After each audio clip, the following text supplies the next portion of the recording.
दोस्तों नमस्कार, मैं राजकुमार मौर्य प्रखर इंडिया यूट्यूब मंच पे आपका स्वागत है। आज की इस वीडियो में हम बात करेंगे देश की 543 लोकसभा सीटों में इंडिया गठबंधन कितनी सीट प्राप्त कर रहा है और एनडीए गठबंधन कितनी सीट प्राप्त कर रहा है। हालांकि तमाम सर्वे आप देख रहे होंगे, तमाम ओपिनियन पोल आप देख रहे होंगे। बीजेपी के ओपिनियन पोल कह रहे हैं कि अब की बार 400 पार, उत्तर प्रदेश में अब की बार 80 पार।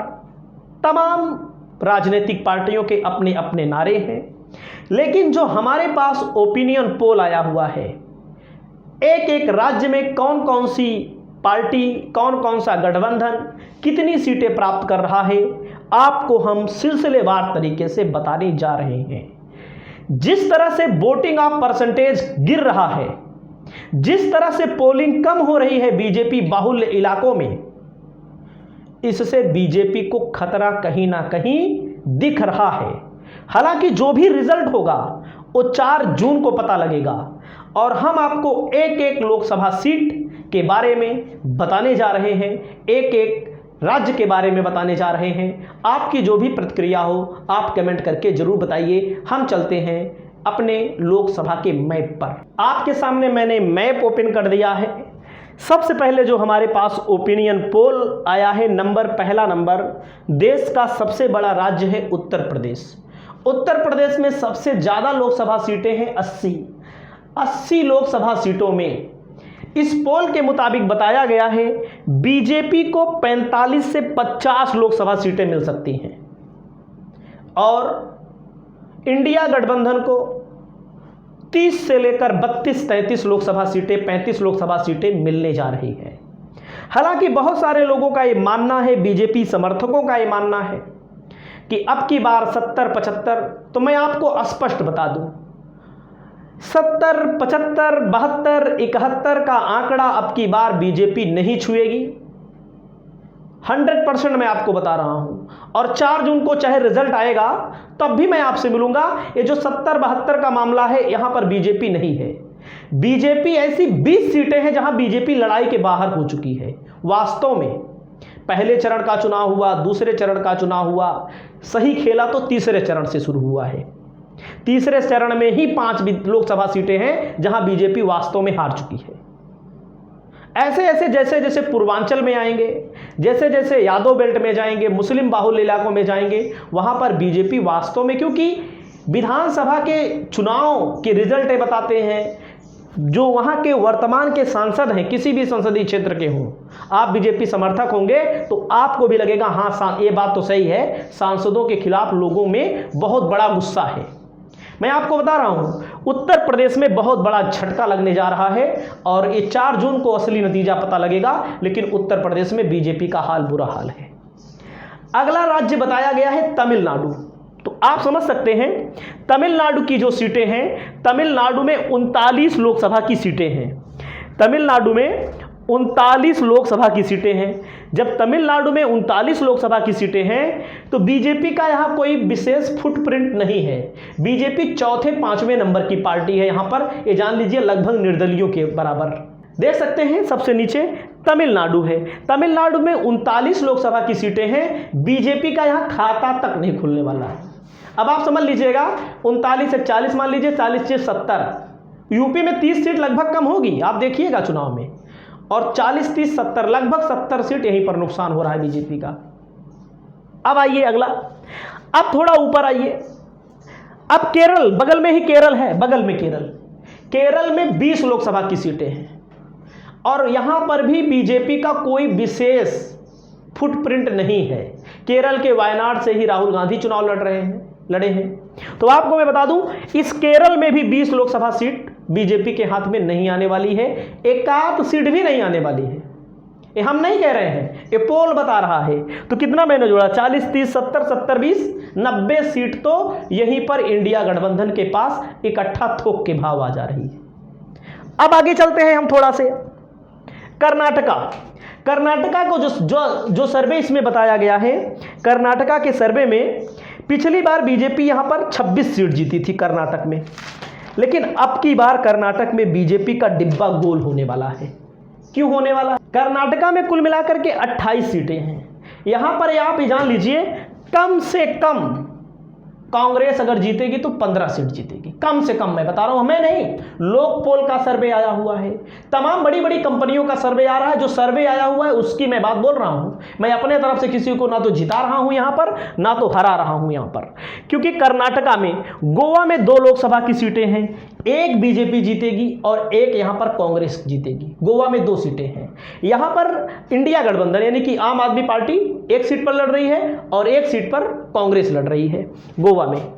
अब आ जाइए तेलंगाना में। तेलंगाना में 17 लोकसभा सीटें हैं। बीजेपी पिछली बार 4 जीती थी, इस बार 4 रिपीट कर जाए बड़ी बात है, 3 भी हो सकता है। क्यों हो सकता है 3? क्योंकि वहां पर कांग्रेस की सरकार बनी है, कांग्रेस राज्य की सरकार में है। जहां पर राज्य की सरकार होती है वहां पर लोगों को देने के लिए, लोगों के लिए योजनाएं लॉन्च करने के लिए, और तमाम जो सेटिंग वाला मामला होता है, मैं नहीं कह रहा हूं कि कोई सेटिंग करके बेईमानी कर लेगा, कहीं ना कहीं प्रशासनिक जो कर्मचारी होते हैं, जहां पर ओल्ड पेंशन स्कीम लागू हो गई हो, क्योंकि जहां बीजेपी की सरकार है वहां पर तो ये सिस्टम खत्म है। तो इस राज्य में बीजेपी 4 से आगे नहीं बढ़ने वाली है, 4 से डाउन ही होगी। और यहां पर बीआरएस है, भारत राष्ट्र समिति की पार्टी, उनको 1 आध सीट मिलेगी और 1 सीट ओवैसी को मिलेगी। तो यहां पर कम से कम 13 से 14 सीट, 13 सीट कम से कम कांग्रेस जीत रही है। बीजेपी ये मान लीजिए 2 सीट से ज्यादा नहीं जीत पाएगी, 4 मैं भले बता रहा हूं आपको। 1 सीट बीआरएस और 1 सीट यहां पर तेलंगाना में ओवैसी जीतेंगे। अब अगली सीट आ जाइए, महाराष्ट्र में आ जाइए। महाराष्ट्र में 48 लोकसभा की सीटें हैं। बीजेपी ने यहां घोर अपमान किया है महाराष्ट्र वालों का, क्योंकि महाराष्ट्र के जो मूल मराठी हैं उनके मन में भावना है कि 2 गुजराती पूरा प्रोजेक्ट मुंबई से लेकर के दिल्ली वहां चले गए, गुजरात लेकर चले गए, और यहां पर 2-2 पार्टियों को तोड़ा गया है। कहीं ना कहीं दोनों पार्टियों के प्रति लोगों में सहानुभूति है। और इस पोल के मुताबिक लगभग 20 सीटें यहां पर इंडिया गठबंधन, 20 सीटें यहां पर एनडीए जीतेगा, 28 सीट लगभग यहां पर इंडिया गठबंधन और अन्य के खाते में यहां पर जाने वाली है। अगला नंबर आ जाइए, सबसे बड़ा राज्य है गुजरात। गुजरात की जो लोकसभा सीटें हैं, गुजरात में 26, 2014 में 26 में 26 जीत लिए, 2019 में जीत लिए। विधानसभा चुनाव में मामला ये होता है, आम आदमी पार्टी अलग लड़ती है और कांग्रेस अलग लड़ती है। कांग्रेस का सारा वोट 13% लगभग वोट आम आदमी पार्टी झटक लेती है। तो यहाँ पर दुर्दशा हो गई थी विपक्ष की। तो यहाँ पर कम से कम 4 से 5 सीट यहाँ पर कांग्रेस और आम आदमी पार्टी जीतेगी, ज़्यादा नहीं, 4 से 5 सीट। सबसे बड़ा राज्य है, यहाँ पर आपको दिख रहा है एक बड़ा राज्य है राजस्थान। क्षेत्रफल की दृष्टि से देख लीजिए आपके सामने, क्षेत्रफल की दृष्टि से सबसे बड़ा राज्य राजस्थान है। और राजस्थान में 25 लोकसभा की सीटें हैं। पिछली बार बीजेपी 25 की 25 जीत गई थी। और क्यों जीती थी? क्योंकि वहाँ एक पार्टी है हनुमान बेनीवाल की। हनुमान बेनीवाल भी यहाँ पर बहुत मजबूत है कुछ पॉकेट में, और किसानों का मुद्दा, और जो यहाँ पर वास्तव में बीजेपी की सरकार है। तो गहलोत पिछली बार सरकार में थे, तो बीजेपी की सरकार के खिलाफ जो मुख्यमंत्री हैं और वसुंधरा राजे सिंधिया, ये सब मामला है। तो 25 सीट बीजेपी अब की बार नहीं जीतेगी।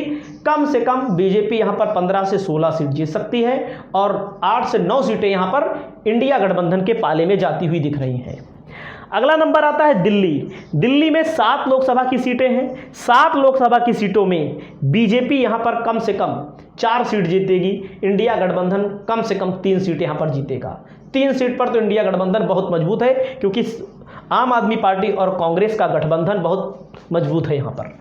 अगला आता है पंजाब। पंजाब में बीजेपी का खाता खुलना मुश्किल है, 1 आध सीट निकाल ले किसी सूरत में, वो बात अलग है, लेकिन पंजाब में खाता नहीं खुलेगा। आप हमारी बात से सहमत भी हो सकते हैं, असहमत भी हो सकते हैं। पंजाब में बीजेपी के प्रति हमेशा से बीजेपी वहाँ 4-5वें नंबर की पार्टी है, जान लीजिए आप।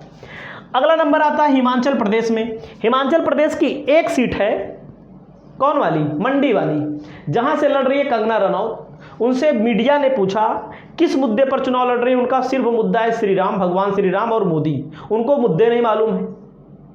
मतलब कि ऐसे ऐसे नेता चुनाव लड़ रहे हैं। तो यहाँ पर हिमाचल प्रदेश में कांग्रेस की सरकार है, 2 बीजेपी 2 कांग्रेस के खाते में यहां पर जा सकती है। अगला है यहां पर चंडीगढ़ की सीट। चंडीगढ़ की सीट बीजेपी नहीं जीत पाएगी, यहां पर कांग्रेस लड़ रही है। और यहां पर आप आ जाइए बिहार। बिहार में कम से कम 22 से 25 सीट इंडिया गठबंधन जीतेगा। 22 से 25 सीट, मैं नहीं कह रहा हूं, ये पोल बोल रहा है। इस पोल को आप देखेंगे 4 जून को, इसमें क्या सच होता है। लेकिन वास्तव में बिहार में जहां जहां पर जनता दल यूनाइटेड लड़ रही है वहां पर कहीं ना कहीं बीजेपी कमज़ोर है। यहाँ तक कि रामविलास पासवान के बेटे चिराग पासवान ने भी ऐसे टिकटों का बंटवारा किया है। यूँ कहें रिश्तेदारों को टिकट दिया है, उनके ऊपर आरोप भी लग रहे हैं कि टिकट बेच दिया गया है, तो उनकी भी हालात यहाँ पर ख़राब है। तो यहाँ पर कम से कम 25 सीट इंडिया गठबंधन के पाले में आ रहा है। 22 मानिए, 20 ही मान लीजिए, क्योंकि पिछली बार 39 सीट जीते थे लोग। झारखंड में 14 सीटें हैं, 7 इंडिया गठबंधन के खाते में, 7 एनडीए गठबंधन के खाते में। इसी झारखंड के मुख्यमंत्री हेमंत सोरेन को जेल में बंद कर दिया गया है, तो आप छोटे से मामले में। अगला सबसे बड़ा राज्य है यहाँ पर बंगाल। बंगाल में 12 सीट लगभग बीजेपी के पास आएगी। पिछली बार 18 सीट बीजेपी यहाँ पर जीती थी, इस बार 12 सीट आने की आशंका है कि 12 सीट यहाँ पर आ सकती है। लगभग 30 सीट भी, 32 सीट भी हो सकती है। यहाँ पर टीएमसी और कांग्रेस मिलकर यहाँ पर चुनाव जीत लेंगे। अगला नंबर आता है, आ जाइए थोड़ा से, हरियाणा। हरियाणा में सबसे ज़्यादा विरोध बीजेपी का है। बीजेपी का विरोध ना होता तो बीजेपी ने अपने मुख्यमंत्री को ही बदल दिया। 7 यहाँ पर 5-5 का आप वो मान लीजिए, 5 सीट बीजेपी और 5 सीट यहाँ पर कांग्रेस के खाते में जाती हुई दिख रही है।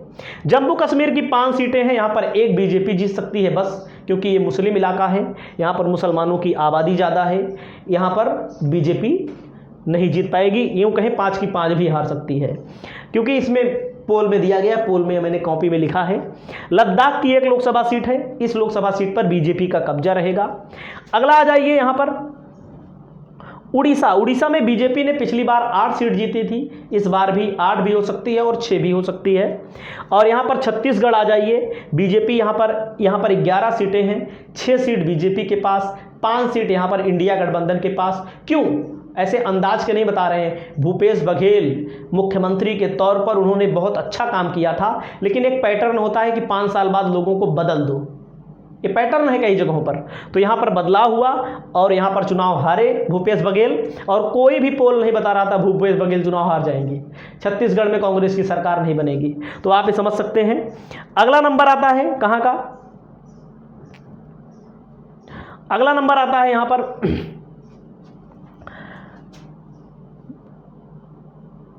छत्तीसगढ़ बता दिया मैंने, उड़ीसा बता दिया। अब आ जाइए असम। असम में कम से कम 5 सीट इंडिया गठबंधन जीतेगा, 14 सीट है, भारतीय जनता पार्टी की सरकार है। और असम की जो 14 में 5 सीट इंडिया गठबंधन, 9 बीजेपी जीतेगी। और मेघालय की 2 सीटें हैं, मेघालय की 2 सीटें इंडिया गठबंधन के पाले में आ सकती हैं। और यहाँ पर मणिपुर की 2 सीटें हैं, 1 इंडिया गठबंधन और 1 एनडीए में जाएगा, ये तो तय है। अगला है त्रिपुरा। त्रिपुरा की में 2 सीटें हैं, 1 इंडिया गठबंधन 1 एनडीए के खाते में, और मिजोरम की इंडिया गठबंधन के खाते में, नागालैंड भी इंडिया गठबंधन के खाते में, और अरुणाचल प्रदेश अन्य के खाते में जा सकता है, बीजेपी के खाते में जाने की संभावना नहीं है। वहीं पर आप देख सकते हैं लक्षद्वीप की 1 सीट है, ये बीजेपी के खाते में जा सकती है, और दमन की सीट है अन्य के खाते में, दादरा नागर हवेली की सीट है, ये भी अदर के खाते में। बच रही है मध्य प्रदेश की सीट। मध्य प्रदेश में मामा मुख्यमंत्री थे, मामा के को हटा करके मोहन यादव को ला दिया गया, और यहाँ पर कहीं ना कहीं बीजेपी ने पिछली बार 29 में 28 जीती थी, इस बार कम से कम 5 से 6 सीटों का नुकसान तो होना तय है। कम से कम 5 से 6 सीट, 10 भी हो सकती है, 8 भी हो सकती है, तो आप ये समझ सकते हैं। तो लद्दाख की सीट मैंने बता दिया। तो यहाँ पर जो मैंने आंकड़ा इसमें दिया गया है, आंकड़ों में अगर आप जाएंगे, आंध्र प्रदेश भूल रहे हैं, आंध्र प्रदेश की जो सीट है 25, इसमें इंडिया गठबंधन के पास 2-3 सीटें आ सकती हैं, ज़्यादा नहीं आ सकती हैं आंध्र प्रदेश के पास। तो अगर ओवरऑल मैंने तय इसमें जोड़ा है तो लगभग 280 से 285 सीटें इंडिया गठबंधन आसानी से प्राप्त कर ले रहा है। हालांकि जो भी रिजल्ट होगा वो 4 जून को पता लगेगा। इस वीडियो से आपकी क्या राय है, अपनी राय बताइए। नमस्कार, जय हिंद, जय भारत।